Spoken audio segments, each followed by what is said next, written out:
Ratnakar Kandi vice president all Odisha भूई समाज विकास परिषद ओडिशा भुवनेश्वर आमर ऑल इंडिया एससी एसटी संगठन को समर्थन करी आमर ऑल ओडिशा भूई समाज विकास परिषद समर्थन करी आज आम सुप्रीम कोर्ट जो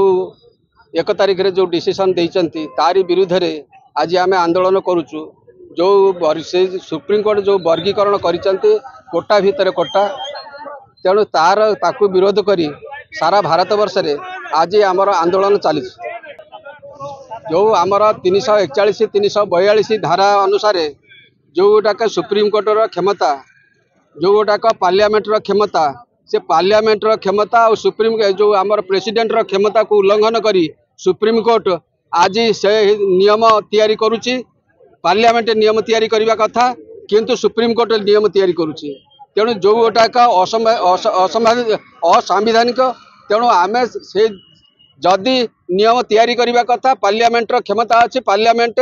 नियम तैयारी करिवो तेणु 341 342 धारा को जो नियम उल्लंघन करुची से नियम को आम आज विरोध करुचु। सुप्रीम कोर्ट जो राय देइची से राय विरुद्ध रे आज आमर ये आंदोलन तेणु सुप्रीम कोर्ट को आम अनुरोध करुचु से एटा को रिव्यू करी एटा को विड्रॉ करंतु नले आम पार्लियामेंट आमर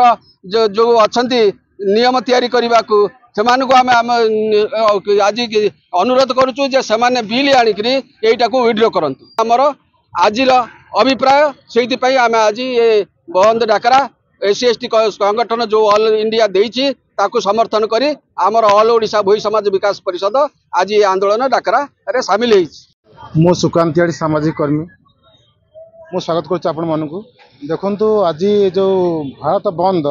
आमर जो ऑल इंडिया बेसिस जो एससी एसटी फेडरेशन अच्छी संघ आर स्वतंत्रता आम स्वतंत्रता उपर विरोध आचरण कर सुप्रीम कोर्ट ताको प्रतिवाद करुचु। सुप्रीम कोर्ट सबू कथा को विचार करने दरकार 1950 मसीहा पर बाबा साहेब आंबेडकर 341 342 जो आमर जीवन प्रत्येक मौलिक अधिकार निहित अच्छी ताकू कौली भाव में सुप्रीम कोर्ट ताकू विरोधाचरण कर बड़ प्रश्नवाची एवं जदि सुप्रीम कोर्ट ये नियम को हटाती आम जानबू ए देश में सुप्रीम कोर्टर कौन स्वतंत्रता ना या प्रतिवाद कर भारत वर्षर 28टा राज्य और ओडिशा विभिन्न जगार ये बंद आंदोलन कर डाकरा एवं दलित आदिवासी एवं आम माइनॉरिटी भाई मैंने प्रखंड भाव में प्रतिवाद करुचु। उत्तरा एवं खंडगिरी एवं पहाड़ एवं चारछक निमापड़ा एवं नियाली तहसिल आगे तेणु आम भाई भाई समस्त प्रतिवाद करुचु एवं शांति श्रृंखला उपर हूँ प्रत्येक भाई मान सहयोग करा दरकार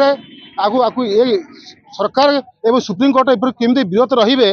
प्रतिवाद स्वर आम उत्पन्न कर सरकार सुप्रीम कोर्ट निश्चित भाव में विरत रहिले आम दलित आदिवासी एवं समाज गोटे बड़ कल्याण हम ये कौन संदेह नहीं।